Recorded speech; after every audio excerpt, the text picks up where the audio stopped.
Hello friends, कैसे हैं आप सब लोग। हम लोग ने नई प्लेलिस्ट स्टार्ट करी थी जिसमें हम बात कर रहे थे गिट और गिटहब के बारे में। अभी हमने अपनी लास्ट 2 वीडियोस में देखा था। सबसे पहले वाली में हमने देखा था इंट्रोडक्शन, देखा था गिट का, गिट क्या होता है, ठीक है, आखिर कैसे काम करता है, क्यों गिट इंपॉर्टेंट है एक डेवलपर और एक प्रोग्रामर की लाइफ में।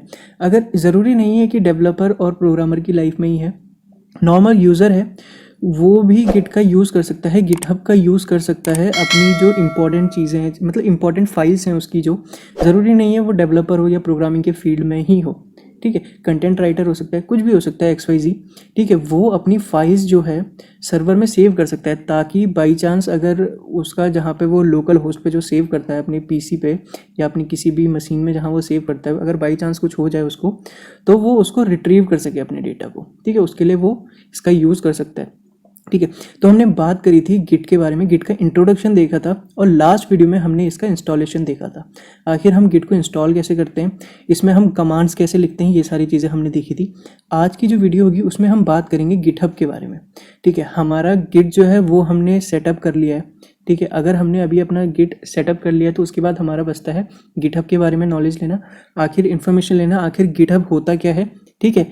और इसके बाद हम इसका सेटअप करेंगे, ठीक है। अपना जो अकाउंट है वो क्रिएट करेंगे जहाँ पर हम अपनी रेपोज बनाएंगे, ठीक है, रेपोजिटरीज बनाएंगे। अब ये रेपोजिटरीज क्या होती हैं ये अभी थोड़ी देर में आपको पता चलेगा, ठीक है। वो बनाएंगे, फिर अपनी फाइल्स को सेव करेंगे, ठीक है। ये सारी चीज़ें हम देखेंगे एक एक करके, धीरे धीरे हम स्लो पेस में बढ़ेंगे ताकि हम ज़्यादा से ज़्यादा चीज़ों को ग्रैप्स कर सकें, ठीक है। हम लोग जितना फास्ट जाएंगे ना उतनी चीज़ें हमारे माइंड से भी फास्ट निकल जाएंगी, ठीक है। जितना स्लो हम लोग चलेंगे, कहते हैं ना slow and steady wins the race, वो कछुए और खरगोश की कहानी हमने सबने पढ़ी है। आखिर में जीत कछुए की ही होती है। इसीलिए धीरे धीरे लेकिन पेस के साथ, ठीक है, डेडिकेशन के साथ आपको पढ़ाई करनी है, आपको ध्यान देना है, आपको समझनी है चीज़ें, आपको चीज़ों को याद करने की ज़रूरत नहीं है, आपको चीज़ें को समझना है, बेसिकली चीज़ें काम कैसे करती हैं। और यही हमारा मेन फंडा है, ठीक है, कि आखिर बैकएंड में चीज़ें कैसे काम हो रही हैं, ठीक है। फ्रंट एंड में तो सबको पता है। अब जैसे ये सारी चीज़ें हैं, ठीक है, यहाँ पर गिट लिखा है, यहाँ पर गिटहब लिखा है, यहाँ पर उसके पीछे से जो लोगो हैं वो सारी चीज़ें, अब ये सबको पता है। फ्रंट एंड में ये हमें दिख रहा है, लेकिन बैक एंड में कैसे काम हुआ, कैसे ये लोगो आया, कैसे ये गिट लिखा गया, कैसे ये बीच में एक मार्जिन खींची गई, ये कैसे एक सेपरेट वो किया गया, ये जो बैक एंड में काम हुआ है ना वो ज़्यादा इंपॉर्टेंट रहता है अगर आप एक डेवलपर हैं या प्रोग्रामर हैं, ठीक है। ये चीज़ें आपको पता होनी चाहिए कि बैक एंड में क्या चल रहा है। तो खैर छोड़िए ये सारी चीज़ों को। तो आज हमारा जो टॉपिक है वो है गिटहब। आज हम लोग देखेंगे कि गिटहब क्या होता है, ठीक है, इसके बारे में हम बेसिक नॉलेज लेंगे। आखिर गिट के साथ हम गिटहब का कैसे यूज़ करते हैं, कैसे हम अपने कोड को सर्वर में सेव करते हैं ताकि हम उसको कहीं से भी कभी भी एक्सेस कर सकें, ठीक है। तो आगे बढ़ते हैं और देखते हैं कि आखिर गिटहब होता क्या है, ठीक है।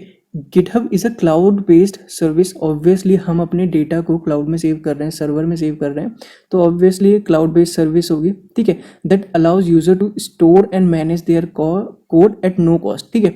अब हमने बात करी थी ये जो है, ये हमारा जो गिट है वो हमारा ओपन सोर्स है, ठीक है, किसी के लिए भी अवेलेबल है। तो ये गिटहब भी हमारा सेम है, हमारे को कोई पैसा चार्ज नहीं करना, हमारा जो अकाउंट है वो फ्री ऑफ कॉस्ट हम लोग इसमें बना सकते हैं अपने अकाउंट को, ठीक है, अपने कोड को उसमें पुश कर सकते हैं, अपने कोड को उसमें सेव कर सकते हैं, ठीक है। तो गिटहब एक नॉर्मल यूज़र के लिए भी उतना ही यूज़फुल है जितना कि एक डेवलपर या फिर एक प्रोग्रामर का, ठीक है। इट्स जस्ट केस कि जो डेवलपर है उसके पास बहुत सारा ह्यूज अमाउंट ऑफ डेटा होता है, ठीक है, उसकी जो क्या बोलते हैं टीम होती है वो थोड़ी बड़ी होती है, तो वो एक साथ काम कर सके, ठीक है, उनको ज़्यादा प्रॉब्लम फेस ना कर सके, तो वो ज़्यादा देखा जाता है कि डेवलपर ज़्यादा यूज़ करते हैं, ठीक है। तो ये सारी चीज़ हो गई। Owner of particular account can control changes made to their code, ठीक है।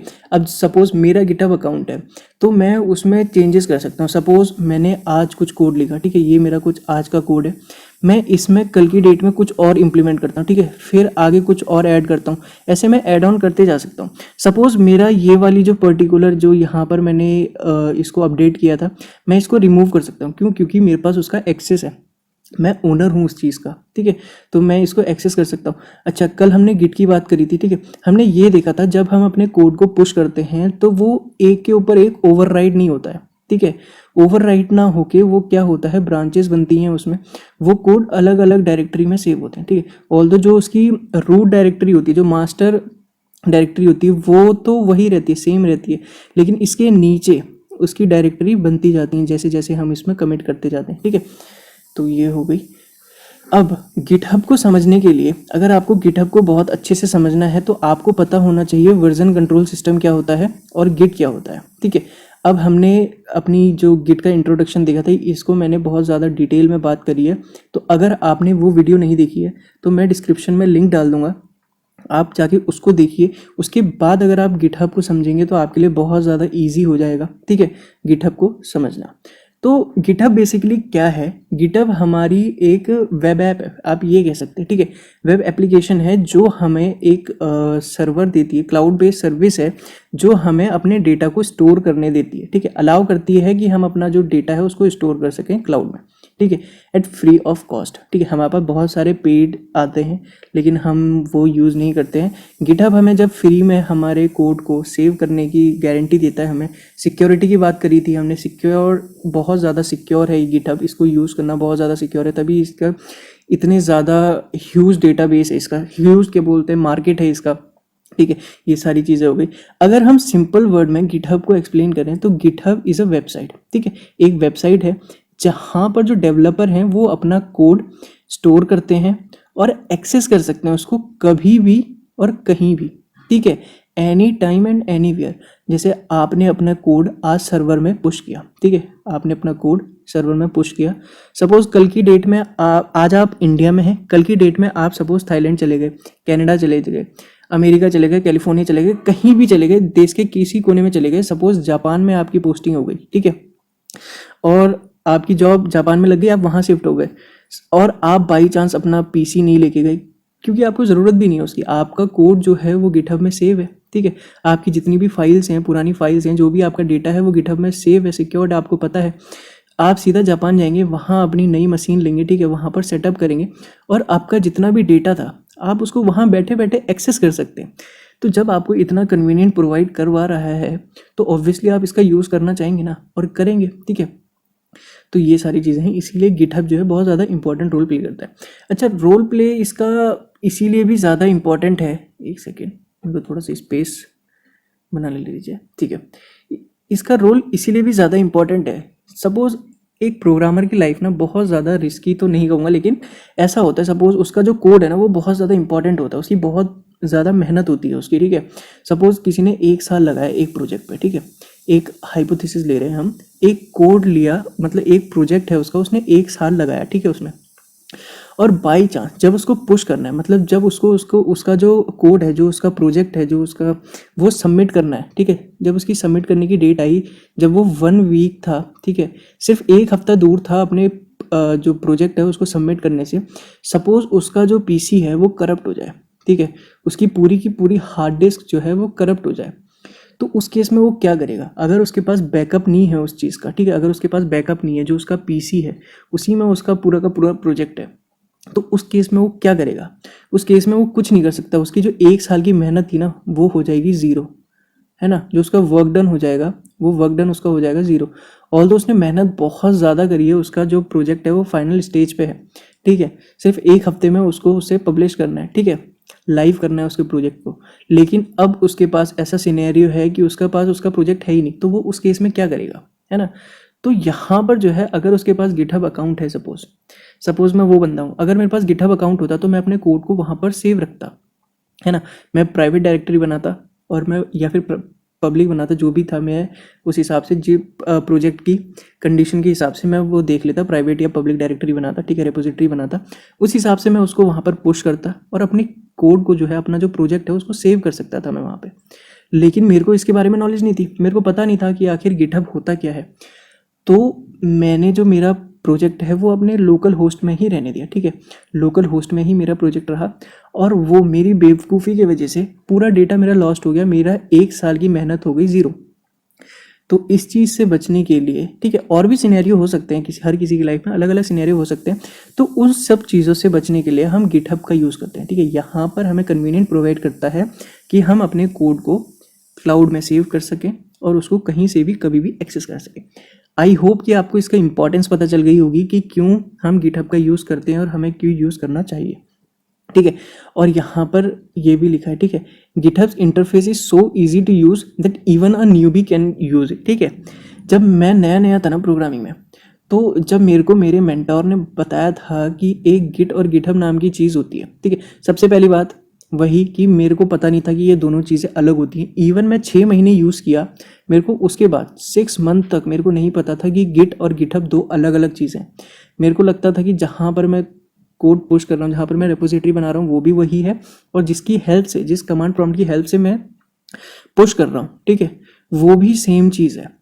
तो ये चीज़ें उस समय मेरे को क्लियर नहीं थी और मैंने क्लियर करनी भी नहीं चाहिए। ठीक है, तो अभी आपके पास बहुत मौके हैं। ठीक है, आपको पता चल गया, अब तो आपने मेरी वाली वीडियो देख ली होगी, आपको पता चल गया होगा, यहाँ पर भी आपको पता चल गया होगा कि गिट और गिटहब दो अलग अलग चीज़ें हैं। ठीक है, तो यहाँ पर ये लिखा है कि गिटहब्स का इंटरफेस, इसका इंटरफेस इतना इजी है ना कि एक जो नया नया बच्चा होगा या जो नया नया प्रोग्रामर होगा जिसने अभी अभी कदम रखा है प्रोग्रामिंग की फील्ड में, वो भी उसको यूज़ कर सकता है बहुत ईजीली।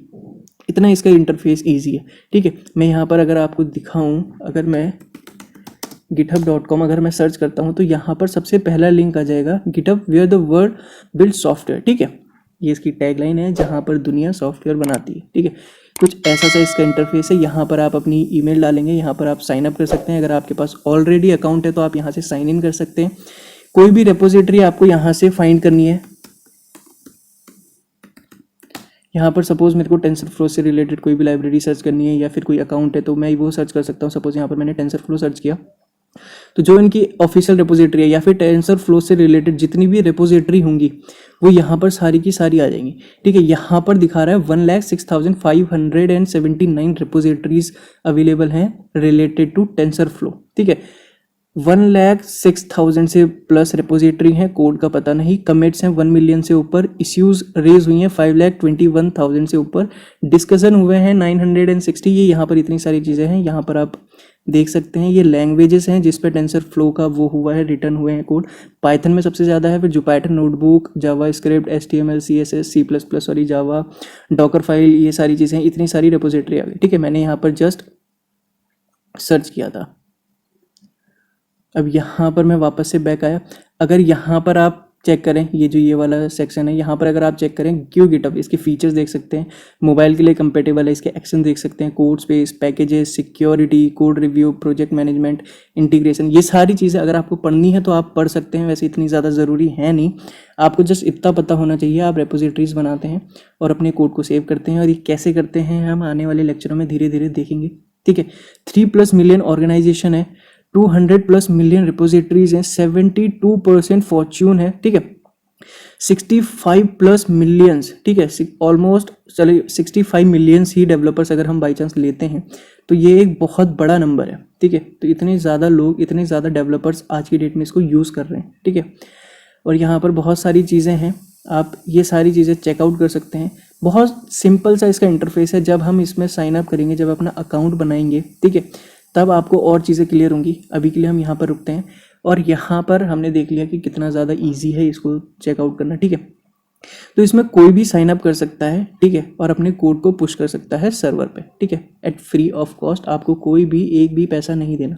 ठीक है, अब अगर बाई चांस अगर आपके मन में हो सकता है ये डाउट आए कि अगर गिटहब फ्री में हमें ये प्रोवाइड करवा रहा है कि हम अपने डेटा को सेव कर सकते हैं, अपने कोड को सेव कर सकते हैं, तो वो आखिर पैसा कैसे कमाता हुआ। ठीक है, वो सेकेंडरी चीज़ है, वो ब्रांडिंग से, जो उसके फीचर्स हैं उसकी हेल्प से वो पैसा कमाता है। ठीक है, उसकी इंटरनल क्या कहते हैं उसको, इंटरनल सोर्स चलते हैं उसके। ठीक है, ब्रांडिंग है, जो ऑर्गेनाइजेशन है उनसे कोलैब करते हैं, उससे रिलेटेड चीज़ें हैं, बहुत सी चीज़ें हैं। आपको उसमें डीप में जाने की ज़रूरत बिल्कुल भी नहीं है, बस आपका फ़ायदा है इसमें। आपको फ्री में एक लोकल होस्ट, जैसे आपका पीसी है वैसा ही मिल रहा है, आप सर्वर से वहाँ पे अपने कोड को पोस्ट कर सकते हैं, किसी भी समय उसको डाउनलोड करके अपनी मशीन में उसको एक्सेस कर सकते हैं। ठीक है, और ये तो हमने बात पहली वीडियो में कर ही ली थी कि आप किसी का भी कोड, किसी की भी रेपोजिटरी को चेकआउट कर सकते हैं, उसमें मॉडिफाई कर सकते हैं उसकी रेपोजिटरी को। ठीक है, सपोज ये टेंसरफ्लो की ऑफिशियल साइट है, ठीक है, इनका खुद का अकाउंट है,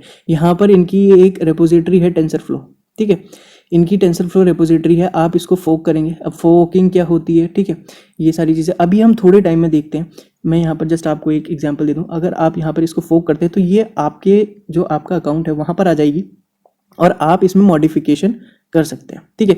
आप अपने अकॉर्डिंग इसको मॉडिफाई कर सकते हैं। सपोज आपने कुछ नई चीज़ वहाँ पर मॉडिफाई कर दी, ठीक है, जो टेंसर फ्लो के उसमें नहीं है।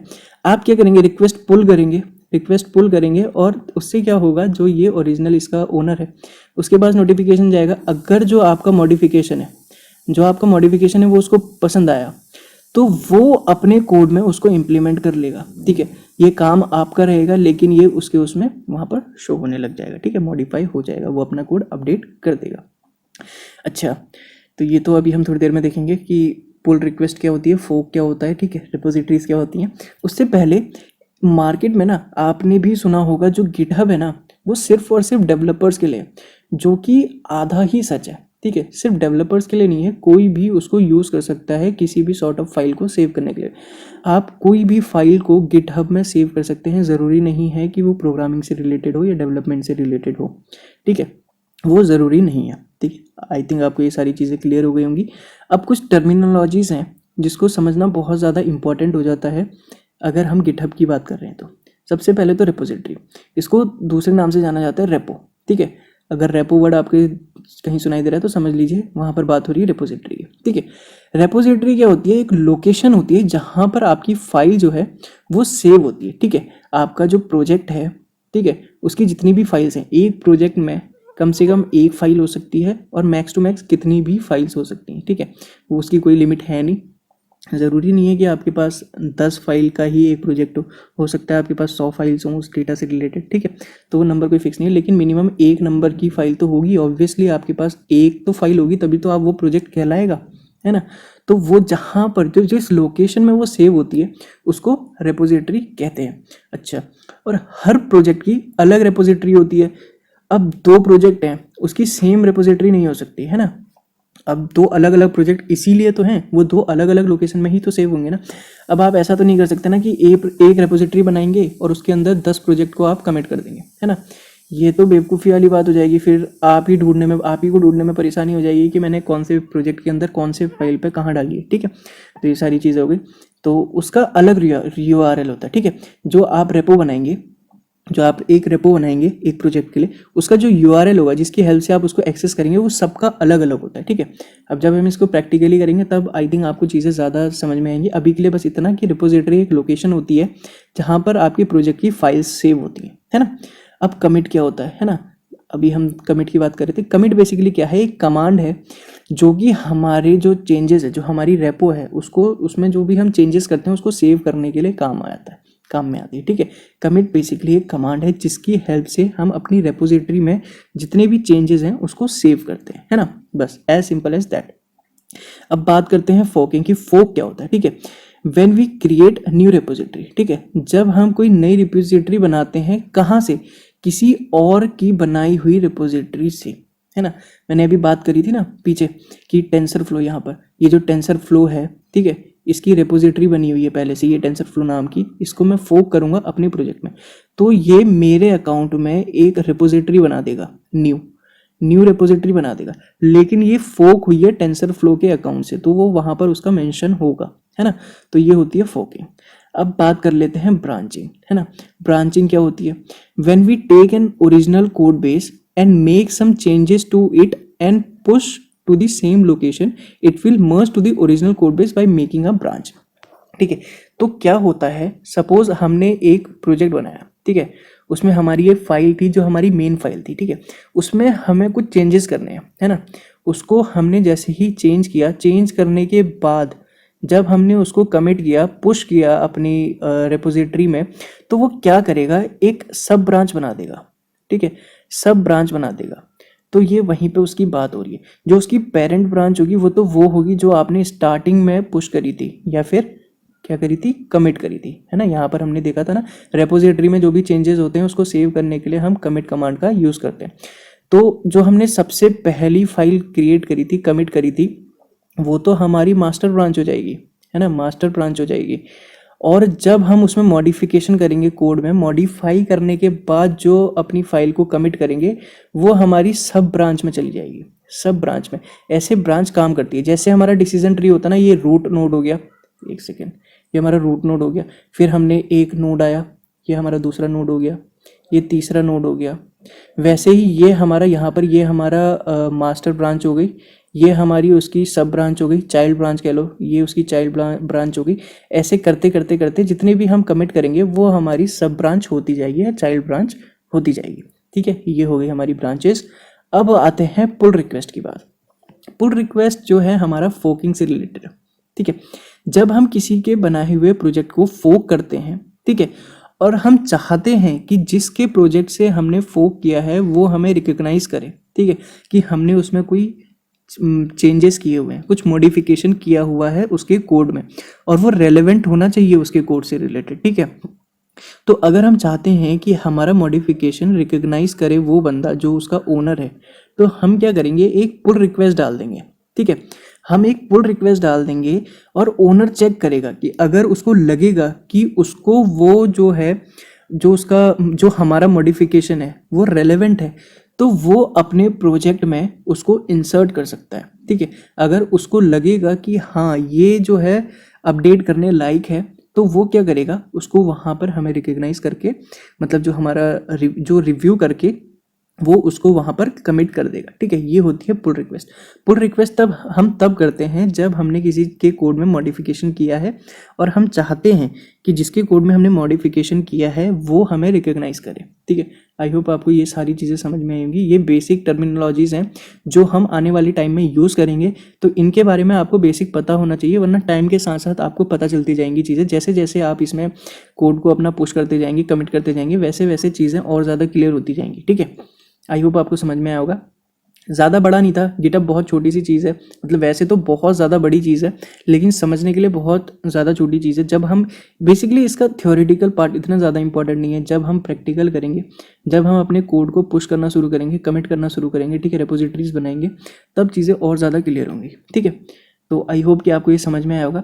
तो नेक्स्ट वीडियो में हम क्या देखेंगे, नेक्स्ट में हम लोग अपने गिटहब अकाउंट को लाइव करेंगे। ठीक है, अपना जो गिटहब अकाउंट है उसको क्रिएट करेंगे और चेक करेंगे कि आखिर रिपोजिटरी क्या होती है, आखिर कैसे हम एक रिपोजिटरी क्रिएट करते हैं। ठीक है, ये सारी चीज़ें गिटहब से रिलेटेड हम सारी चीज़ें अपनी नेक्स्ट वाली वीडियो में देखेंगे।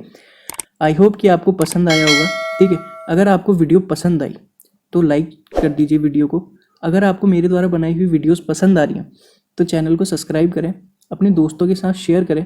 इससे मोटिवेशन मिलता है मेरे को, ताकि मैं और अच्छा कंटेंट आपके सामने लेके आऊँ और अपने कंटेंट को इम्प्रूव कर सकूँ। ठीक है, और अगर आपको इस वीडियो से रिलेटेड कोई भी डाउट है, छोटे से बड़ा या बड़े से बड़ा, छोटे से छोटा, बड़े से बड़ा, कोई भी डाउट है, नीचे कमेंट सेक्शन में कमेंट करके बताइए, मैं उसको रिजॉल्व करने की कोशिश करूँगा। ठीक है, और या इस वीडियो से रिलेटेड कोई डाउट नहीं है, किसी और मेरी प्रीवियस वीडियो से रिलेटेड डाउट है, तो नीचे कमेंट सेक्शन में कमेंट करके पूछिए, मैं उसको रिजॉल्व करने की कोशिश करूँगा। ठीक है, अगर आप अपने डाउट शेयर नहीं करेंगे तो वो चीज़ें आपकी वहीं रह जाएंगी, फिर आपकी चीज़ें क्लियर होनी बहुत ज़्यादा मुश्किल हो जाएगी। ठीक है, फिर आप इधर उधर भागेंगे चीज़ों को लेके, फिर वो चीज़ आपके साथ कैरी फॉरवर्ड होती जाएगी, है ना। तो उस चीज़ से बचने के लिए डाउट जो है अपने क्लियर करते जाइएगा टाइम के साथ। ठीक है, जिस समय जो डाउट आता है उसको वहीं पर क्लियर कर लीजिएगा। ठीक है, तब तक के लिए मिलता हूँ मैं आपसे नेक्स्ट वीडियो में। अपना ध्यान रखिए, बाय।